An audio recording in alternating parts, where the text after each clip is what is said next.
जय सनातन धर्म की प्रिय सनातनियों, आप सभी का स्वागत है हमारे इस कार्यक्रम में। सनातनियों, युग परिवर्तन के अंदर एक सबसे महत्वपूर्ण कार्य जो आप लोगों को अपने जीवन में करना है, जो हर व्यक्ति के लिए बहुत ही महत्वपूर्ण है, उसी के संदर्भ में मैं आपको आज का ये वीडियो दे रहा हूं। एक बात को समझते हैं सनातनियों, इस धरती पर बहुत सारे जीव जंतु हैं, प्राणी हैं, वनस्पतियां हैं। लेकिन ईश्वर ने ऐसा क्यों नहीं किया कि एक ही तरह की प्रजाति बना देते और उसी से सारा काम हो जाता? यानी भोजन के लिए एक ही व्यवस्था होती, एक ही चीज बनती, एक ही फल बनता और उसी के अंदर सारे गुण होते और उसी को हम खा लेते और उसी से हमारे पूरे शरीर की पूर्ति हो जाती। तो क्यों ईश्वर ने फल बनाए तो उसके अंदर भी विविधताएं दी, फूल बनाया तो उसमें भी विविधताएं हैं। वनस्पति, पेड़ पौधे, जीव जंतु, हर चीज के अंदर आपको वैरायटी देखने को मिलेगी, विविधता देखने को मिलेगी। ऐसे में क्या हम मनुष्यों के अंदर भी विविधता नहीं है? आप कहेंगे बिल्कुल है। लेकिन हमारी विविधताएं हम कैसे देखते हैं?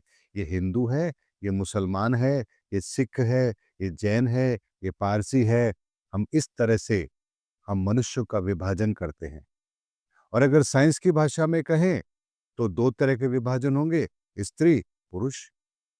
और अगर आध्यात्म की भाषा में बात करेंगे तो वहां पर होगा पुण्यात्मा और पापात्मा।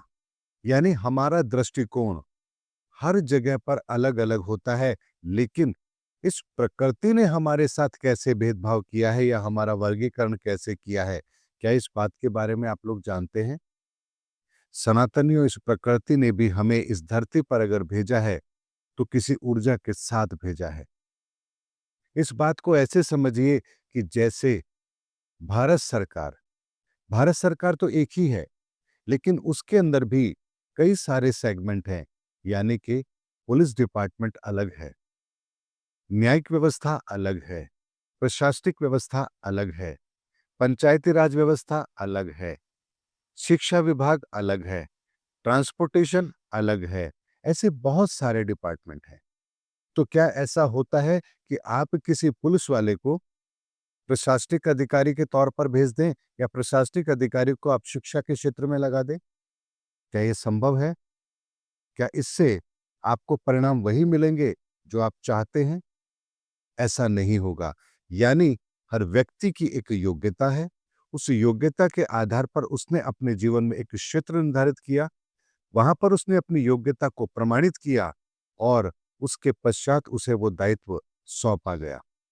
ठीक इसी तरह से ईश्वर ने भी जब हमें इस संसार में भेजा तो हम इन 9 आयामों के अंदर व्याप्त 7 ऊर्जाओं के माध्यम से ही इस संसार में प्रवेश करते हैं।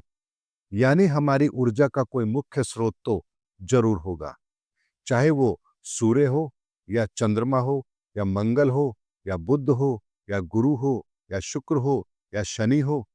इनमें से कोई ना कोई हमारा मुख्य स्रोत तो जरूर होगा। ऐसे में जो हमारा मुख्य स्रोत है वो हमें सहजता से हमें ऊर्जा देने की ताकत रखता है और वही ऊर्जा पूरे जीवन हमारे साथ रहती भी है। और उसी ऊर्जा का कॉम्बिनेशन हमारे जीवन के अंदर यदि हम बेहतर कर ले तो अपने जीवन के अंदर हम सफलताओं को प्राप्त जरूर करते हैं। जैसे मंगल प्रधान व्यक्ति यदि कोई होगा तो वो शौर्यवान होगा, उसके अंदर पराक्रम होगा और शारीरिक दक्षता भी अच्छी होगी। ऐसे में मंगल प्रधान व्यक्ति यदि वो बुद्धि से संबंधित कार्य करेगा तो यहां उसे सफलता नहीं मिलेगी। लेकिन वही बुद्ध प्रधान व्यक्ति यदि उसको फौज में भेज देंगे तो वो ज्यादा दिन वहां टिक नहीं पाएगा।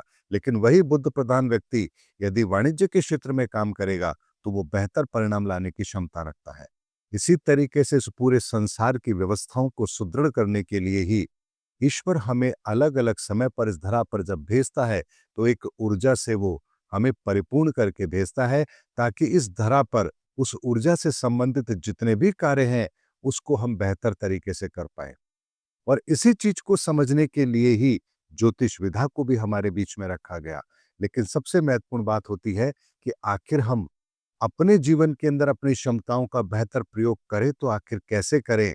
तो उसके लिए जो एक सनातन ज्योतिष में सूत्र दिया गया है, बहुत ही सरल सूत्र है कि जिस समय आप इस धरा पर जन्म ले रहे हैं, उस समय पर इस धरा पर सूर्य के सामने कौन सी राशि है और वही आपका लग्न होता है। यानी आप उस मुख्य ऊर्जा के स्रोत हैं और अपने जीवन में उस ऊर्जा के लग्नेश को यदि आप साध के रखेंगे, प्रबल रखेंगे, उसकी नियमित आप आराधना करेंगे, तो निस्संदेह आपकी ऊर्जाओं का संसार इतना बेहतर होगा कि जिसकी आप कल्पना भी नहीं कर सकते। तो ऐसे में आपके जीवन के अंदर 90% से ज्यादा समस्याओं का समाधान तो केवल इसी चीज से हो जाएगा कि आपने अपने लग्नेश को मजबूत किया है। लग्नेश कौन होता है, उसे कैसे मजबूत किया जाता है, उसके लिए क्या समाधान है, इसके लिए भी मैं आपको कई वीडियो पहले भी दे चुका हूं। लेकिन अब मैं आपको आने वाले समय के अंदर किस लग्नेश के व्यक्ति को अपने जीवन में कौन से नियम शामिल करने चाहिए जिससे उसका जीवन बेहतर हो, इस विषय में भी आपको आगे जानकारियां अवश्य दूंगा। इसलिए हमारे चैनल पर लगातार बने रहिए, क्योंकि धर्म युग के अंदर अब मैं आप लोगों के सामने वही बात रखने वाला हूं जो आप लोगों के लिए श्रेष्ठ है और आप लोगों के जीवन को बेहतर बनाने के लिए पर्याप्त है। इसीलिए अपने जीवन के अंदर अपने लग्नेश को पहचानिए और उसके आधार पर अपनी ऊर्जाओं के संसार को व्यवस्थित कीजिए। यही आपके लिए बेहतर है। इस बात को और बेहतर तरीके से समझाऊं तो आप ऐसे समझिए, अगर फौजी है तो उसके लिए शस्त्र वो सबसे महत्वपूर्ण है। अगर शिक्षक है तो उसके लिए किताबें सबसे ज्यादा महत्वपूर्ण है। अगर कोई न्यायिक व्यवस्था से जुड़ा हुआ है तो कानून की किताबें उसके लिए महत्वपूर्ण है।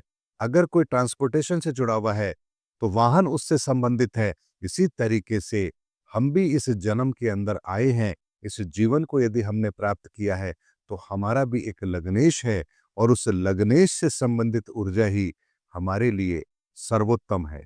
इसलिए इस विज्ञान को समझिए और अपने जीवन में छोटा सा नियम शामिल कीजिए। फिर देखिए, आपको कहीं जाने की जरूरत नहीं है।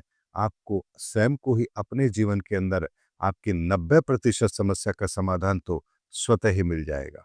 और रही बात बाकी 10% समस्या की, तो उसके लिए फिर कुछ उपाय होते हैं जिन्हें आपको फॉलो करना चाहिए और ध्यान भी आपको करना चाहिए। तभी आपको आपके जीवन के अंदर 100% समस्या का समाधान भी जरूर मिलेगा। और यही प्रक्रिया हमारे जीवन के अंदर बहुत पहले से शामिल है। इसीलिए ध्यान की प्रक्रिया को हमारे जीवन में शामिल किया गया। उसके बाद किसी देवी देवता की पूजा का विधान भी हमारे जीवन में शामिल किया गया। यानी हनुमान जी की पूजा या माँ काली की पूजा या दुर्गा की पूजा या राम की पूजा, भगवान कृष्ण की पूजा या कोई यज्ञ हवन, यानी ऐसी कोई ना कोई विधा हमारे जीवन में जरूर शामिल की गई। और उसके पश्चात उपायों के तौर पर भी हमारे जीवन में बहुत सारी चीजें शामिल की गई, जैसे आंवले की पूजा, पीपल की पूजा, गाय की पूजा। ये वो उपाय हैं जो हमारे जीवन के अंदर बाकी के 10% समस्याओं का समाधान भी अवश्य करते हैं। इसीलिए इस सनातन के मैकेनिज्म को समझिए, इस विज्ञान को समझिए। इन चीजों के बिना आप अपने जीवन को कभी बेहतर नहीं बना पाएंगे। उम्मीद करता हूं सनातनियों, आज का वीडियो आपके लिए लाभदायक जरूर रहा होगा। अगले वीडियो में आपसे फिर भेंट होगी, तब तक हमारे चैनल पर बने रहिए। जय सनातन धर्म, जय सनातन विश्व, जय धर्मयुग की।